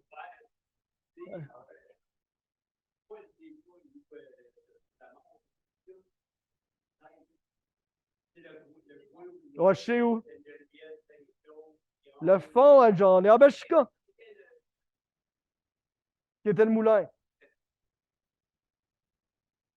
Ben, moi, je ne savais pas ce que voulait dire le fond de Johnny, mais là, je lis ça ce soir, puis il y a du monde qui réagit. Moi, je suis content. Vous avez déjà entendu ça, ça veut dire quelque chose. Et dans le fossé, j'ai vu la défunte. Je me suis approché, j'ai constaté qu'elle était morte. Elle était couchée sur le dos. Il y avait à peu près 4 ou 5 pouces d'eau dans le fossé. Puis là, ça continue, blablabla, blablabla. D'accord? Alors, Louis Darvaux témoigne de ça, comme plusieurs autres. Sophie Ouellette. Ouellette. Épouse de Joseph-Antoine Savard. Ouellette, dans la même gang. Pierre Damas Ouellette, tu t'en souviens, la vieille maison? C'est eux autres. Étant dûment assermenté sur les Saints évangiles, dépose et dit: je ne connais pas la défunte. Dimanche dernier, au soir, la défunte est venue à ma résidence et s'est assise sur le perron. Je lui ai offert d'entrer, souper, mais elle n'a pas voulu. Elle m'a parlé anglais. Je crois qu'elle comprenait. Puis là, ce que ça dit après, parce que mon mari a dit: on ne sait jamais avec ces filles-là, ça se peut que ce soit des femmes frivoles. Après ça, ça dit: elle s'est levée à ce moment-là, puis elle est partie. Mais ce n'était pas la première place où elle s'assoyait, qu'elle rentrait dans une maison, puis qu'elle ne mangeait pas. De quoi elle est morte? La gangrène des intestins. Elle n'était pas capable. Ça, c'est un extrait de l'exploration du corps par le docteur Stanfield. Le cerveau était sain, à l'exception d'une petite effusion déçue. Les membranes étaient saines, aucune fracture du crâne. La défunte est morte d'une inflammation d'intestin gangréné. Cette inflammation date de très longtemps, au moins 1 mois, et a dû être accélérée par le froid et la faim et la fatigue. Il décrit là tout le corps au complet. Elle n'a pas été violée, elle n'a pas été violentée, elle est morte de ça. Elle avait un trouble intestinal, puis c'était clair que son cœur était bon, son cerveau était bon, tout ça. Je l'ai lu au complet. Elle est morte de la gangrène dans le ventre. Le 4 octobre 1882, nous, sous-signés vicaires de cette paroisse, avons inhumé dans la partie du cimetière réservée aux enfants morts sans le baptême le corps d'une femme étrangère, connue sous le nom de Louise Orsington, trouvée morte l'avant-veille dans cette paroisse. Présent Joseph Savard et Louis Darvaux, qui l'ont su signer, lecture faite, curé Boutin. Right. Correct? Ça, c'est le registre de la paroisse Saint-Ambroise de Génorette. Oui. Denis? Où se trouve la partie non consacrée du cimetière?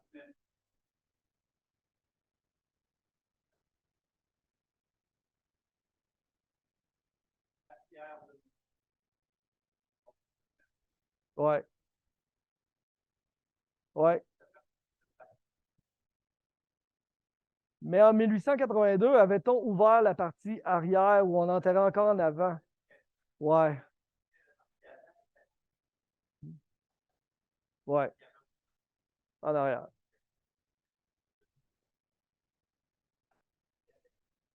C'est ça.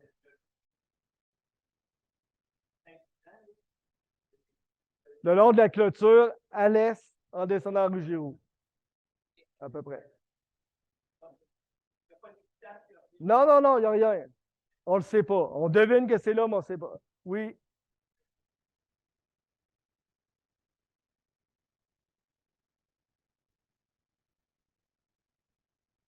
ça en était une. Elle était anglicane. Fait que c'est dans. Mais c'est ça. C'est ça. Quand j'ai lu les documents autour de la mort de cette dite dame, qui est dramatique, j'ai aussi. Puis là, je vais essayer d'accélérer, j'ai vu qu'il était 9 heures, là. J'avais dit que c'est. J'achève. OK? Euh, j'ai parlé de ça à mon frère, Louis Orsington. Mon frère, des fois, fait des affaires bizarres, un peu comme moi, comme recherche. Il a contacté les gens de ce village-là, d'où il provenait en Angleterre. Il a, il a contacté des gens responsables de la Société d'histoire locale, avec lesquels il a échangé un certain temps. Puis on en a reparlé cette semaine, au début de la semaine, lui et moi. Et j'ai trouvé, en fait, sur Ancestry, un arbre généalogique de la famille, de quelqu'un qui porte le nom de famille Orsington aujourd'hui. Et je l'aurais écrit lundi. Je n'ai pas encore une nouvelle. Ben là, hein, c'est ça. On essaye plein d'affaires, hein? On essaye. Pas une nouvelle encore. Ça va venir, ça va venir. Je te tiens au courant. Mais quand j'ai cherché sur la mort de Louis Orsington, à un moment donné, il y a plein de monde qui avait témoigné. Dans le monde qui avait témoigné, parce que Bernard Poirier cherche sur la famille d'Aigle, j'ai trouvé un personnage qui s'appelait Daigle. Et là, j'en ai parlé à Bernard et à François, qui cherche aussi parallèlement sur les Daigles, parce que son grand-père s'appelait Daigle. Oui, parce qu'il s'appelle lui-même François Daigle. C'est aussi pour cette raison-là. D'abord. Et j'ai trouvé un Daigle. J'ai parlé de ce Daigle-là à Bernard et à François, et j'ai trouvé son nom. Il s'appelle Jean Daigle. Et il m'a questionné, Jean Daigle, parce que il était un vétéran de la guerre américaine. La guerre de sécession. Alors, Jean Daigle va mourir en 1910, le 22 août 1910. Regardez l'accident fatal. Là, Jean Daigle, on est encore à peu près en face du petit chemin. OK? C'est bon? Monsieur Daigle, un vieillard. Bon, il avait à peu près 70 ans.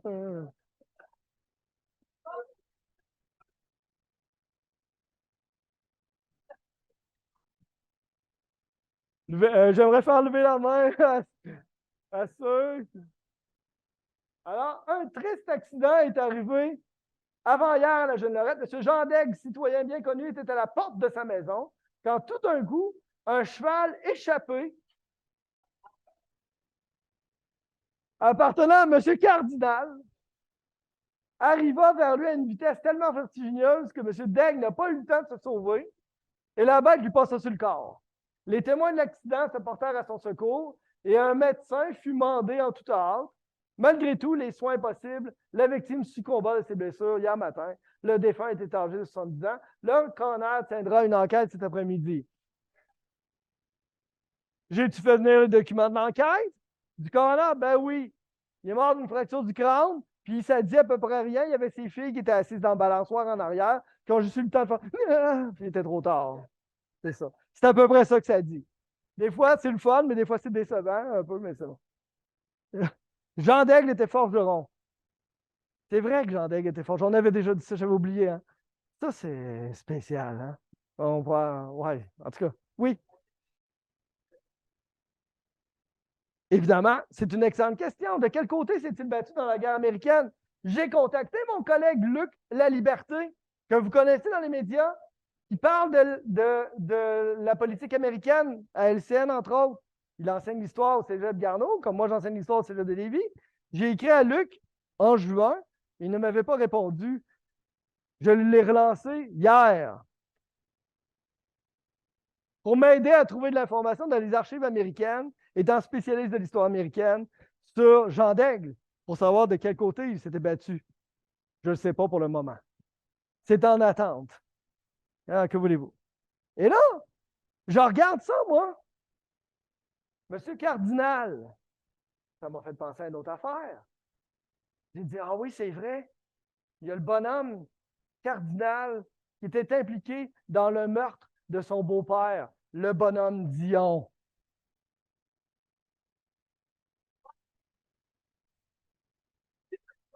Non, le meurtre du bonhomme Dion. C'est parce que j'ai pas, parce que j'ai pas son prénom. Je l'ai appelé le bonhomme Dion. Là. Non, c'est moi, c'est moi.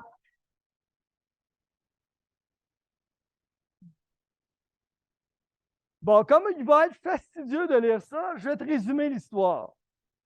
En 1866, le bonhomme Dion vit dans une maison quelque part dans Saint-Claude, je ne sais pas où, d'accord? Vit avec sa fille et son fils. Son fils s'appelle Ambroise Cardinal, d'accord? Ça vous... Qu'est-ce que j'ai dit?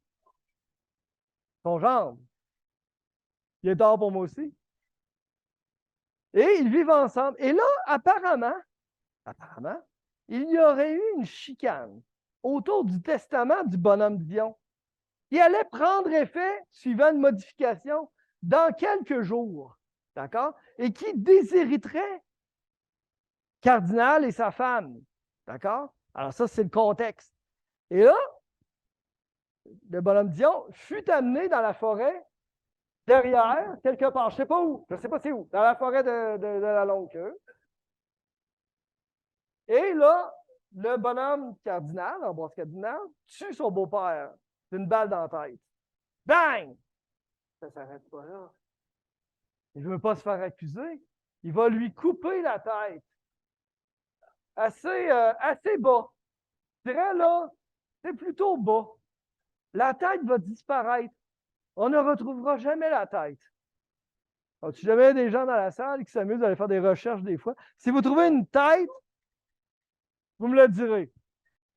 Ça va sur quelqu'un.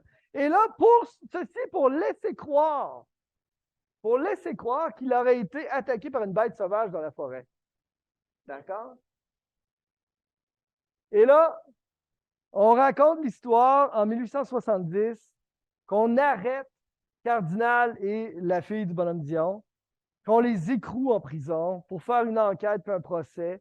Puis là, il y a toutes sortes d'histoires, de témoignages qui sortent de t'as dit que tu aurais sa peau, puis je t'ai entendu dire ça. Ils ont fait venir une témoin qui était partie enseigner dans Charlevoix pour venir expliquer ça à l'enquêteur.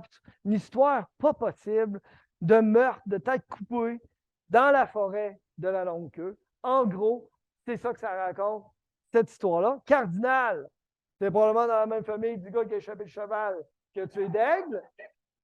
Ben oui, Cardinal. Puis en plus, quand on regarde, là, étirer le plan du chemin Alice, plus haut, vis-à-vis la montagne et tout ça, il y a la terre d'Ambroise Cardinal. Hein, n'est-ce pas, Bernard? Oui. Alors, il y avait des cardinals plus haut au nord. Dit, c'est eux autres, c'est ça. Bon, je ne sais pas qu'est-ce qui était devenu par la suite.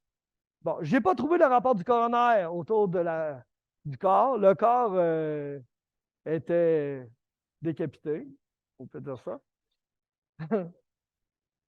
Comment? Tu t'appelais François? Oui, oui, c'est ça, je le sais. François Dion. C'est ça. C'est parce que je connais quelqu'un qui s'appelle François Dion, ça me perturbe un peu.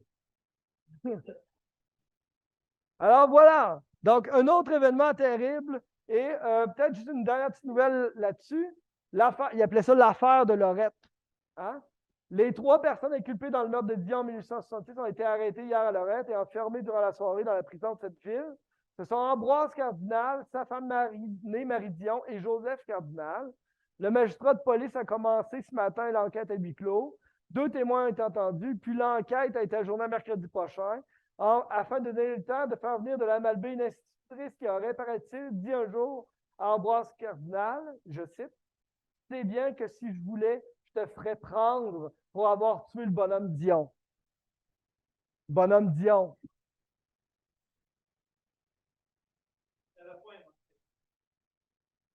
Ambroise Cardinal et Joseph Cardinal ont été envoyés en prison et Marie Dion admise à caution. D'accord? Fait qu'elle a été libérée le temps de l'enquête. Qu'est-ce qui est arrivé? Ben là, je ne sais pas parce que je ne suis pas rendu encore à chercher ça. Mais une dernière chose dans les. Je pense que j'arrive à ma dernière affaire. Autour de Saint-Claude, évidemment. Le saut de la mort, la courbe de la mort, le détour de la mort. Alors ici, on a. Oh, c'est hot dans Saint-Claude. Puis j'ai 10% environ, hein, 10%. Là, ici, si tu te reconnais sur cette carte aérienne de Québec en 1948, on a le chemin Saint-Claude ici. Amiral, tu comprends? La carte, il faudrait qu'elle soit un peu. Tu comprends? Puis il appelait ça le chemin de Valcartier. D'accord? On a ici le petit bout de chemin qui descend pour aller rejoindre Sainte-Geneviève. D'accord? D'ailleurs, il y avait des affaires spéciales là, autour. Les bâtisses ici, là. Les petits canards. Hein? Il y en a-tu qui ont connu ça, les petits canards? Ouais? Vous n'aviez pas le droit d'y aller. C'est un endroit douteux, hein, les petits canards? Qu'est-ce qui se passait là, au petit canard? Ça prenait un coup là, au petit canard, en tout cas. C'est ça. Ça n'existe plus aujourd'hui. Le petit canard, c'est ça, ouais. Il y avait un endroit douteux ici qui s'appelait les petits canards, en tout cas. Des familles dans la cour de Bernard déjà? La famille, le nom? Il y avait la famille Bernard, mais il y avait un autre nom qu'on avait trouvé. Morel, oui, c'est ça. De l'autre côté, c'est ça. Alors, donc, c'est ça. Pour aller à Valcartier, on prenait la Grande Côte puis on montait vers le nord pour aller rejoindre la base militaire, entre autres, et tout ça. Donc là, vous voyez qu'il n'y a plus de train, là, tout ça, ça a été enlevé. Puis, ben, c'est avant l'autoroute aussi. C'était le chemin pour aller au nord, sur la base de Valcartier. Évidemment, ce saut de la mort, là, on ne le voit pas sur la carte ici, mais ici, là, c'était plus creux. C'était très creux par rapport à là. Fait en sorte que quand les gens arrivaient d'ici, un peu trop vite, un peu chaud, un peu le soir, et autres raisons, ben, ils rataient la courbe. Puis ils partaient, puis ils tombaient dans. Ça roulait vite, certainement. Alors, donc, il y a des exemples ici. Monsieur Roy, il est magané, là, mais. En tout cas, c'est en 1946. Donc, là, on ne lira pas ça, là, mais dans le soleil du 12 juillet 1946, 4 personnes voient la mort de près dans un accident d'auto, où là, on décrit l'accident, là, tout ça, là, 4 blessés, puis blablabla. On dit que c'est terrible, il arrivait trop vite, c'était le soir, il ne voyait pas, il ne pensait pas que la courbe, ils l'ont raté, puis ils ont tombé dans le caniveau. Il y en a eu un paquet dans les journaux anciens du Québec, là. Si tu tapes courbe de la mort, saut de la mort, route de Valcartier, accident, longue queue, Saint-Claude, nanana. Depuis le début du 20e siècle, là, dans toutes les décennies ou presque, il y a des accidents terribles qui arrivent à cette place-là. D'accord? Il n'y a pas eu une histoire de bison aussi? Oui, il y avait plus bas, il y avait un élevage de bisons. Là. C'était pas la cour à scrap, là, comment il s'appelait? Marcel Légaré, merci beaucoup, qui s'occupait. C'est-tu lui? Non? C'est pas lui? Ouais, c'est vrai. Mais c'est pas lui qui avait les bisons là-bas aussi? Peut-être que c'est lui. Il y a quelqu'un qui m'a dit ça déjà, que c'était lui qui avait les bisons plus loin. Ouais. Monsieur Roy? Un Plymouth 39.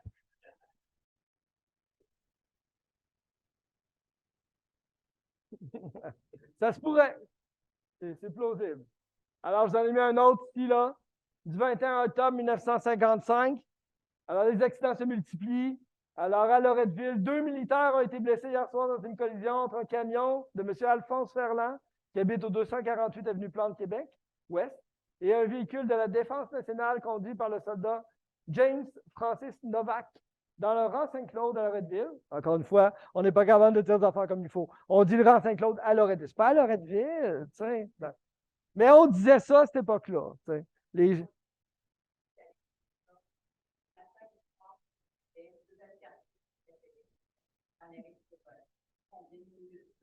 Ah ouais, c'est ça. Ça remontait aussi.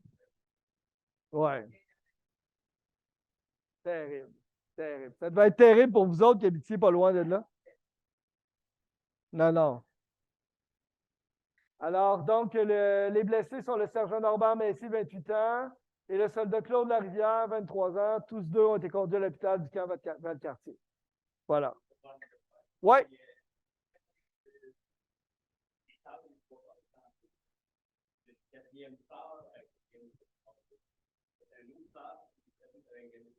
Ah oui, non, je savais pas ça, là.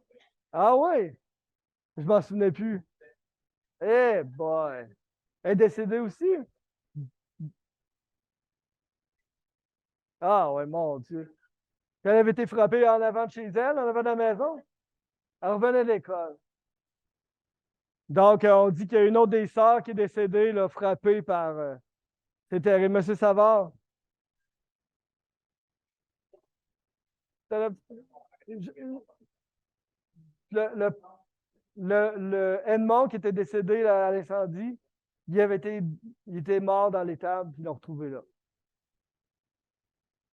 2, 3 ans après que la petite fille soit décédée. OK, je comprends. Monsieur Savard. Ben oui, hein, je comprends. Tabarouette.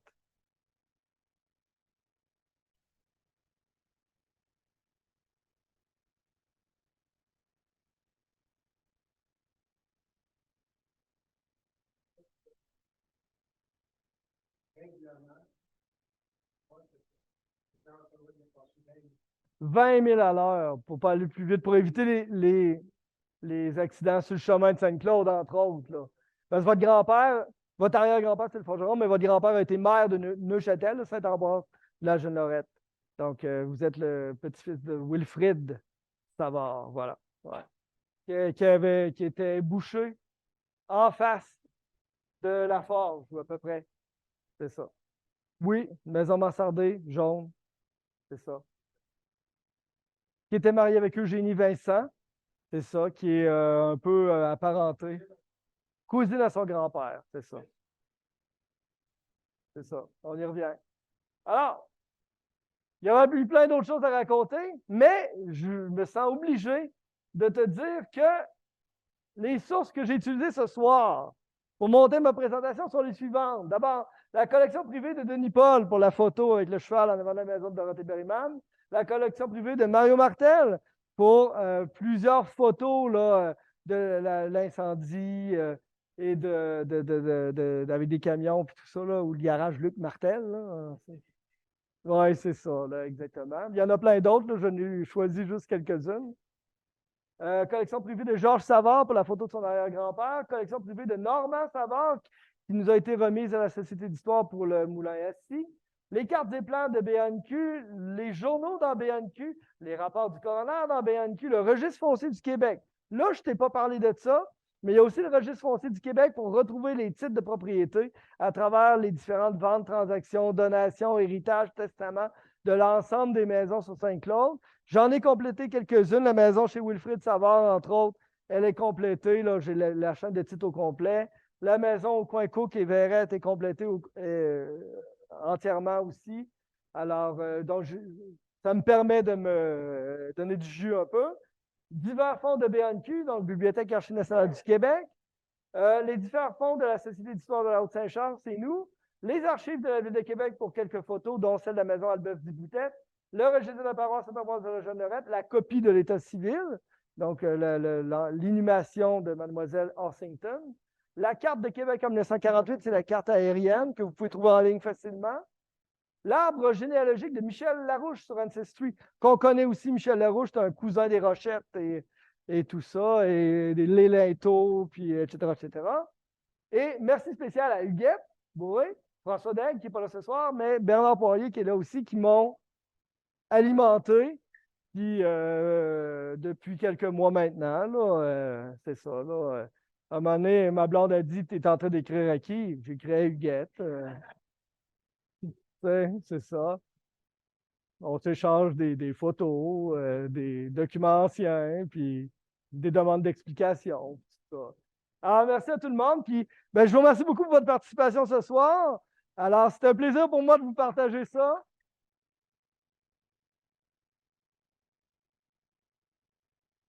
Merci aux gens à la maison également qui étaient présents. Merci de nous avoir écoutés. Puis merci à tous ceux qui vont nous réécouter sur notre chaîne YouTube également. Parce que vous savez que tout ça est enregistré. N'est-ce pas, Hugo? Et, et que dans quelques jours, on va pouvoir diffuser ça sur notre chaîne YouTube. Vous allez pouvoir nous réécouter. Mais si vous commentez, il n'y a personne qui va vous répondre là, dans quelques jours. On veut vous dire une autre chose aussi. N'est-ce pas, Hugo? Sur l'outil. Alors, ceux qui ne le savent pas, ceux qui le savent, je ne sais pas, je vous le dis.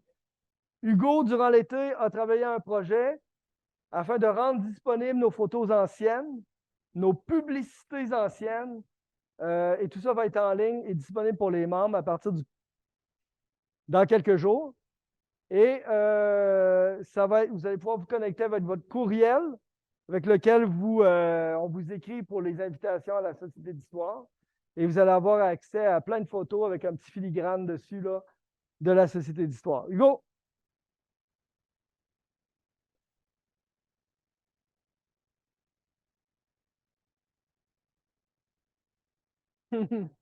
Alors, vous allez pouvoir consulter combien de centaines de photos?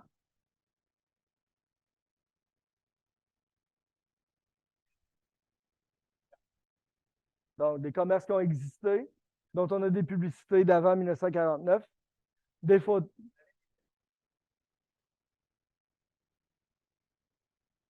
Alors, il y a possibilité de faire des témoignages en ligne, écrits, les rendre disponibles également. Alors, tout ça a été construit, entre autres, là, par une subvention salariale des gouvernements et tout ça. Là. Hugo a travaillé là-dessus cet été.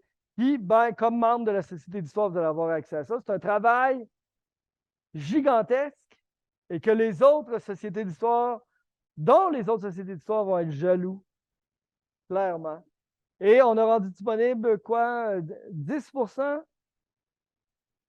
1% de ce qu'on possède de l'autre côté dans notre centre d'archives. Et d'ailleurs, s'il y en a qui ne sont jamais allés de l'autre côté, on peut aller vous faire visiter le local. On peut faire ça, Francine? Oui, on peut faire ça avec Denis aussi. On a le droit de faire ça.